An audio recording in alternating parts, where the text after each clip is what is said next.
ازاي نبدأ أي دمية كروشيه قطيفة؟ أول طريقة ومش بستخدمها كتير في القطيفة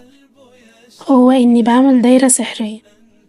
والدايرة السحرية ليها طرق كتير بس أنا بعملها إني بلف الخيط مرتين على إيدي وأبدأ أسحب الخيط التاني بالإبرة من تحت،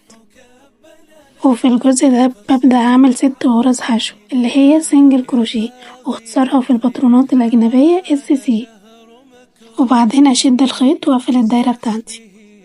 وفي معظم الدمى السطر التاني بيبقى عبارة عن تزايد في كل الغرز، يعني بعمل غرزتين حشو في ال6 غرز حشو اللي في السطر الأول فبيبقوا 12 غرزة. وبعدين بجيب الماركر بتاعي وأعلم آخر غرزة، وده مهم أوي في صناعة دمى الكروشيه لأن الشغل بيبقى داير ما يدور ومش بنقفل بغرزة منزلقة أو سليب ستيتش، وده شكل الدايرة بعد أول